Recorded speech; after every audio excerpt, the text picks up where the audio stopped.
कल हम लोगों ने स्क्रोफोलोसो ग्रुप के बारे में डिस्कस किया था। तो स्क्रोफोलोसो ग्रुप में सबसे पहली मेडिसिन है आपकी स्क्रोफोलोसो नंबर 1, जिसको हम S1 भी कहते हैं। तो इसके बारे में हम जानेंगे कि प्लांट्स कितने प्लांट्स हैं और कौन से हैं, उनके नाम भी जानेंगे। और साथ में यूजेस, ठीक है, और किस डिसीज में देना है, इंडिकेशंस, और कौन से मेडिसिन इसके साथ यूज कर सकते, कौन से रेमेडीज को ऐड कर सकते हैं आप S1 के साथ। तो आइए जानते हैं S1 के बारे में आज। तो S1 में जो है आपको टोटल 9 प्लांट्स, कितने प्लांट्स है, टोटल 9 प्लांट्स है। तो आइए नाम देखते हैं। फर्स्ट प्लांट है आपका कॉकलेरिया ऑफिसिनालिस, ठीक है, कॉकलेरिया ऑफिसिनालिस, ठीक है। ये फर्स्ट प्लांट है आपका S1 का। नेक्स्ट है आपका हाइड्रास्टिस, हाइड्रास्टिस कैनाडेंसिस, ये सेकेंड प्लांट है। ये सब इटालियन जर्मनी नेम से या बोटानिकल नेम से, ठीक है। बोटानिकल नेम भी कह सकते हैं, इटालियन नेम या जर्मनिकल नेम, इसलिए थोड़ा हार्ड है, ठीक है। तो कंफ्यूज होने की जरूरत नहीं है, एक दो बार पढ़ेंगे तो याद हो जाएगा। नेक्स्ट है third Nasturtium, Nasturtium officinalis, same officinalis. Next fourth number है आपका scrofulosa, Scrophularia nodosa, Scrophularia nodosa, ये फोर्थ प्लांट है। फिफ्थ प्लांट है सिमिलेक्स मेडिका, ये फिफ्थ प्लांट है आपका। नेक्स्ट सिक्स्थ प्लांट है आपका टसीलैगो फरफरा। नेक्स्ट सेवेंथ है वेरोनिका ऑफिसिनालिस। एट्थ है स्ट्रिक्चोनस नक्सवामिका। नेक्स्ट लास्ट है मैट्रिकेरिया, मैट्रिकेरिया केमोमिल्ला, ठीक है। तो ये 9 प्लांट्स आपके EH मैट्रिया मेडिका में लिखे हुआ है, बहुत सारे बुक्स में लिखे हुआ है, ठीक है। तो कंफ्यूज होने की ज़्यादा परेशानी की जरूरत नहीं है, बुक्स में मिल जाएगा आपको ये 9 में। तो इसमें 9 प्लांट्स में मेन प्लांट क्या है जो S1 के लिए इंपॉर्टेंट है, वो है 8th नंबर प्लांट, ठीक है। 8th नंबर प्लांट अक्सर यही एक प्लांट को निकाला जाता है, दूसरे प्लांट को डाला जाता है।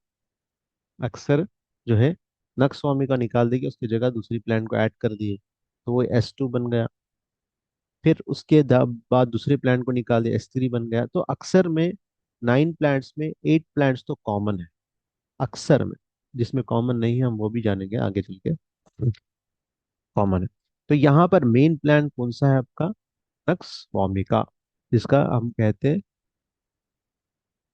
स्ट्रिक्चोनस नक्स वॉमिका।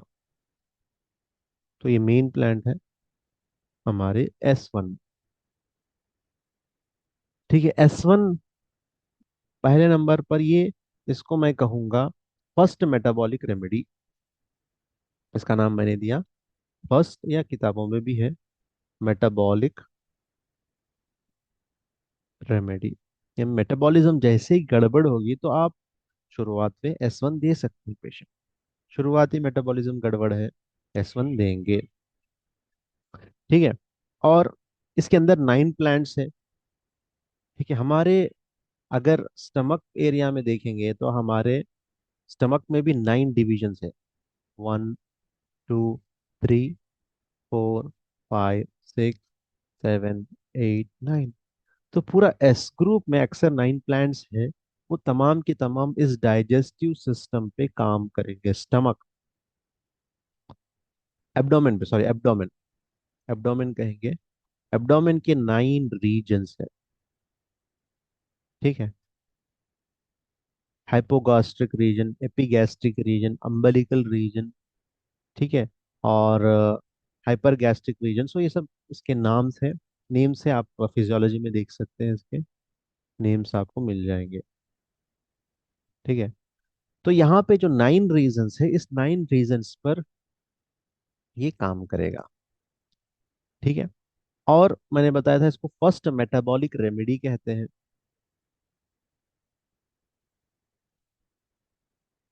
और दूसरा नाम, दूसरी चीज, ये digestive work on 9 regions of abdomen, यानी एब्डोमेन में कुछ भी प्रॉब्लम आए तो आप S1 को भूलना नहीं चाहिए। इसका मतलब ये है। अब मेन इसको डॉक्टर काउंट सीजर मैटी ने जिस तरह फर्स्ट मेटाबॉलिक रेमेडी कहा, इसको यूनिवर्सल रेमेडी भी कहा। यूनिवर्सल रेमेडी यानी अगर आपको, आपके पास अगर कोई मेडिसिन नहीं, सिर्फ S1 ही है, ठीक है, S1 ही है, तो आप बीमारी, कोई भी बीमारी हो, तमाम बीमारियों में 70 to 80% रिजल्ट ले सकेंगे। यानी उसकी शिद्दत को कम कर सकेंगे। जैसा पेन है, सांस लेने में प्रॉब्लम है, कुछ इन्फेक्शन हो गया हो, तो आपके पास कोई रेमेडी नहीं है, सिर्फ S1 है, तो आप S1 को देकर 70 to 80% पेशेंट के बीमारी को कम कर सकते हैं, बीमारी को दूर नहीं कर सकते। बीमारी को दूर करना है तो फिर लिम्फ एंड ब्लड को प्योर करना है आपको। हालांकि S1 भी आपके लिम्फेटिक रेमेडी है, लिम्फ को क्यूर करेंगी, लेकिन लिम्फ के साथ साथ ये यूनिवर्सल एंटी टॉक्सिक, एंटी स्क्रोफोलस, ये रेमेडी भी है, जिससे आप बॉडी के अंदर के टॉक्सिन्स को निकाल सकते हैं और बीमारी की शिद्दत को रोक सकते हैं 70 to 80%। ठीक है। अब जब भी कोई प्रॉब्लम पहली मर्तबा आए पेशेंट को, जैसा कि आपका जैसा कि आपका मैं बताता हूँ, लिस्ट बताता हूँ। पूरे डाइजेस्टिव सिस्टम में क्या क्या शुरुआत है, देखिए, माउथ। माउथ में अगर कुछ प्रॉब्लम है तो S1 दे सकते हैं हम। जैसा कि माउथ में क्या आ जाता है, छाले आ जाते हैं, जख्म हो जाता है, जबान सूख जाती है, थूक ज्यादा निकलने लगता है, ये सब प्रॉब्लम। नेक्स्ट है ईसोफेगस। ईसोफेगस में भी दे सकते, ईसोफेगस के सब प्रॉब्लम्स में दे सकते हैं, ठीक है। ईसोफेगस के सब प्रॉब्लम्स में आप दे सकते हैं, जैसा कोई चीज निगलने में प्रॉब्लम हो, स्वेलोइंग में प्रॉब्लम हो, या बर्निंग सेंसेशन हो चेस्ट रीजन में, इसोफेगाइटिस जिसको कहते हैं हम लोग, उसमें दे सकते हैं। या स्टमक के प्रॉब्लम में, स्टमक अल्सर है, स्टमक बर्निंग सेंसेशन है, वॉमिटिंग है, एक्सेट्रा एक्सेट्रा। स्मॉल इंटेस्टाइन, ठीक है। नेक्स्ट लार्ज इंटेस्टाइन, ठीक है, यहाँ तक के एनल कैनाल, यानी माउथ से लेकर एनल कैनाल तक इसका फंक्शन है। तो जहां कहीं प्रॉब्लम आए तो फर्स्ट रेमेडी सिलेक्शन आप S1 देंगे। शुरुआत यहां से करेंगे आप, ऐसा नहीं कि डायरेक्ट एडवांस रेमेडी देंगे, स्टार्टिंग आप S1 से करेंगे। इसके अलावा लार्ज इंटेस्टाइन है, किसी कॉन्स्टिपेशन है, किसी को लूज मोशंस है, किसी को, हाँ, प्रॉब्लम अगर क्रॉनिक है और पहली बार नहीं है, बार बार आ चुका है हिस्ट्री में, तो फिर आप उसके पर्टिकुलर ऑर्गन रेमेडी भी देंगे साथ में। S1 तो देंगे ही, लेकिन साथ में ऑर्गन रेमेडी भी आप देंगे। ये बात को याद रखना है। तो इनिशियल है या फिर क्रॉनिक। नेक्स्ट आप, ये तो डाइजेस्टिव ऑर्गन्स हो गए, माउथ है, ईसोफेगस है, स्टमक है, स्मॉल इंटेस्टाइन है, लार्ज इंटेस्टाइन है, एनल कैनाल। ये जो भी पाइप लाइक स्ट्रक्चर है, माउथ से लेके एनल कैनाल तक, ठीक है, ये सब तक आपको S1 काम करेगा, ठीक है। यहाँ से एंट्री से लेके एग्जिट तक, मोशन के आने से स्टूल बने, ये आपका माउथ समझिए, ये इसोफेगस समझिए, ये पेट समझिए, small intestine, large intestine, anal canal, anus, सब एक पाइप है। इसीलिए इसको एलिमेंट्री कैनाल कहा जाता है।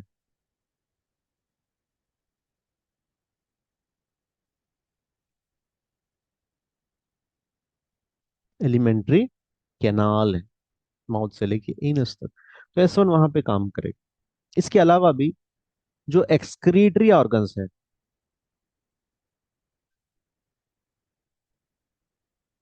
एक्सक्रीटरी मतलब एक्सक्रीशन, कुछ अपने अंदर से बाहर निकालते हैं, उसको हम एक्सक्रीटरी ऑर्गन्स कहते हैं। इसको एंडोक्राइन भी हो सकता है, एक्सोक्राइन ग्लैंड्स भी हो सकते हैं। लाइक थायराइड है, क्योंकि एस वन जो है आपका लिम्फेटिक टेम्पैरामेंट के लिए है। तो लिम्फेटिक टेम्पैरामेंट में मेन ऑर्गन्स आपके दो है, digestive system and endocrine system. तो वहां पे ये एस वन काम करके रहेगा जरूर। पिट्यूटरी ग्लैंड, क्योंकि पिट्यूटरी ग्लैंड भी सीक्रेट करता है हार्मोन्स को। सेलेवरी ग्लैंड, ठीक है। रीनल ग्लैंड, ये भी सीक्रेट का, ये एड्रिनल ग्लैंड होता है इसलिए सीक्रेट करता है। नेक्स्ट है पैंक्रियास, नेक्स्ट है स्प्लीन, ठीक है, एंड लिवर। ठीक है, यानी लिम्फ को बनाने वाले ऑर्गन्स पे काम करेगा। तो आपके जहन में ये प्रॉब्लम लेके कोई भी आपके पास है, जैसे थायराइड लेके आया, थायराइड की डायरेक्ट मेडिसिन आप क्रॉनिक है तो स्टार्ट कर सकते हैं, लेकिन पहली बार आ रहा है, एस वन से ही स्टार्ट करिए आप, ताकि उसको उसी से रिलीफ मिल जाए। ठीक है। और कोई भी बीमारी के लिए आप पर्टिकुलर ऑर्गन रेमेडी नहीं है आपके पास, तो आप एस वन से शुरुआत कर सकते हैं, क्योंकि 70% उसी से आपको रिलीफ दिला सकते हैं, पेशेंट को रिलीफ दिला सकते हैं, बीमारी दूर नहीं कर सकते। कभी कभी बीमारी भी देर हो जाएंगी अगर वो पेशेंट लिम्फेटिक का रहा तो, क्योंकि लिम्फेटिक रेमेडी है। अगर पर्सन लिम्फेटिक की वजह से और बीमार हो रहा, तो ये लिम्फेटिक रेमेडी लिम्फ को अच्छा करेगा और बीमारी दूर हो जाएगी। ठीक है, ये याद रखना है। तो ये हमारे यूजेस है, और यूजेस मैंने बता दिया, ये यूजेस है। और कहाँ पे इंडिकेशंस कहाँ पे है, digestive system and excretory system. अब हम बात करेंगे, लास्ट जो टॉपिक है वो है किन मेडिसिन के साथ, किन रेमेडीज के साथ इसको कंबाइन कर सकते हैं। अगर प्रॉब्लम, देखिए, याद रखिए, एस वन तो लिम्फेटिक रेमेडी है। अगर प्रॉब्लम सेंगुइन पर्सन में लिम्फ वाली प्रॉब्लम आ जाए, या डाइजेस्टिव सिस्टम की या एक्सक्रीटरी सिस्टम की, तो आप ए थ्री के साथ देंगे। ठीक है, अगर मिक्स्ड वाले को अगर आ जाए तो एफ वन के साथ देंगे। अगर लिम्फेटिक है तो एल वन के साथ कंपलसरी दे सकते हैं। तो एस वन ए थ्री के साथ जाएगा, एस वन एफ वन के साथ जाएगा, एस वन एल वन के साथ जाएगा। अगर इन्फेक्शन है कहीं, कहाँ पर इन्फेक्शन, आपके एंडोक्राइन सिस्टम में, या एक्सोक्राइन सिस्टम में, या एक्सक्रीटरी सिस्टम में, या डाइजेस्टिव सिस्टम, तो आप ऐड करेंगे वर वन। ठीक है, वर वन।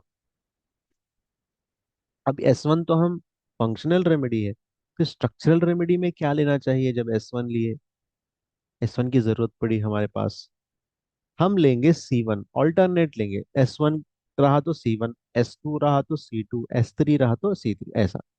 एस वन के ऑपोजिट में सी वन देंगे। हाँ, अगर कभी कुछ दूसरा प्रॉब्लम है, पर्टिकुलर ऑर्गन रेमेडी की जरूरत है, तो जब जैसा कि लिवर का प्रॉब्लम आ गया किसी, तो जैसा कि लिवर में हम एस फाइव देते हैं, तो यहाँ पर सी फाइव देंगे। एस वन इनिशियल देंगे, सी फाइव डायरेक्ट स्ट्रक्चरल देंगे। इसी तरह सी थर्टीन, क्योंकि एसोफेगस यहाँ पे प्रॉब्लम है थ्रोट में, तो सी थर्टीन थ्रोट पे काम करेगा, तो एस वन काम करेगा। सी टेन, अगर इंटेस्टाइन में प्रॉब्लम है, तो जब आप एस वन दे रहे हैं तो उसके ऑपोजिट में एस सी टेन भी दे सकते हैं। सी फिफ्टीन, स्टमक में अगर प्रॉब्लम है, तो उसके फंक्शन को अच्छा करने के लिए आप एस वन दे रहे हैं पर्टिकुलरली, तो स्ट्रक्चरल रेमेडी सी फिफ्टीन देंगे। तो इस तरह हम ऑपोजिट रेमेडीज को सेलेक्ट करेंगे। बेसिक है तो एस वन ही है, बेसिक सी वन है। लेकिन आप पर्टिकुलर वे में जाना चाह रहे हैं एस वन के ऑपोजिट में, तो स्ट्रक्चरल में उस ऑर्गन की रेमेडी लेंगे। ठीक है। तो ये आप कौन सी रेमेडी आप मिक्सअप करते हैं, इसके बारे में था डिटेल। अब नेक्स्ट है मेन इंपॉर्टेंट चीज, एक बता दूं मैं आपको, पॉइंट है बी नोटेड, कि एस वन अगर वेन वन के साथ दिया जाए तो हेरिडेटरी डिसीजेस में बहुत ज्यादा इफेक्टफुल है।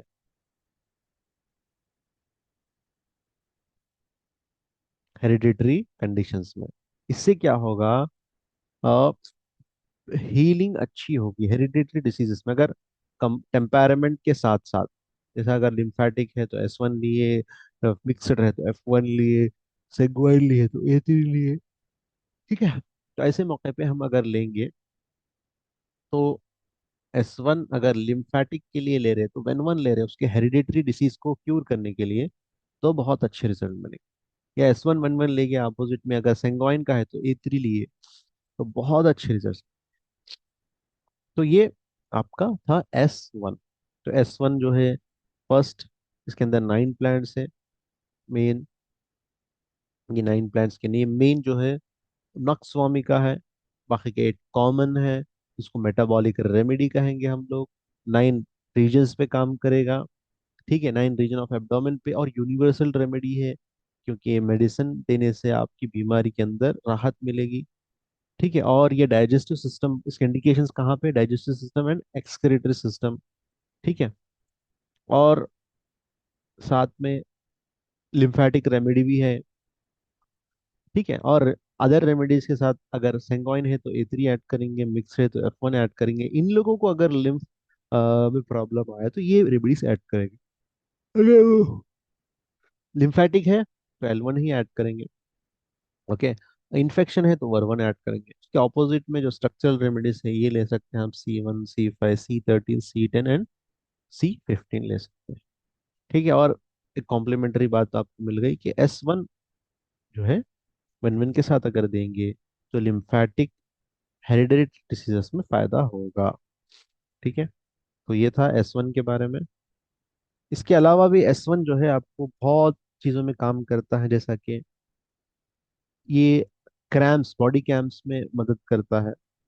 पेशेंट को एनीमिया है, खून की कमी है, उसमें दे सकते हैं आप S1, क्योंकि डाइजेस्टिव सिस्टम पे जाएगा, जाके अब्जॉर्प्शन अच्छा कराएगा, डाइजेशन अच्छा कराएगा, जिसकी वजह से आपके बॉडी के अंदर एनीमिया दूर होगा। लम्बैगो कमर दर्द में फायदेमंद है, टॉन्सिलाइटिस में फायदेमंद है, भूख ना लगे तो उसमें फायदेमंद है। आपको बताते चलो, जो बीमारी, अगर बीमारी के बाद की जो कमजोरी है वो 2 रेमेडी से दूर कर सकते हैं। S1 before food, S10 after food देकर। ठीक है, पेन है उसमें दे सकते हैं आप, पल्स है उसमें दे सकते हैं, इम्पोटेंसी में भी दे सकते हैं S1। ठीक है, और मेन जो है आपका इसमें बहुत अच्छा, ये सब चीज़ों में भी आप इसमें एक्स्ट्रा दे सकते हैं। ठीक है, तो ये S1 के बारे में था। अगर कुछ डाउट है तो आप पूछ सकते हैं।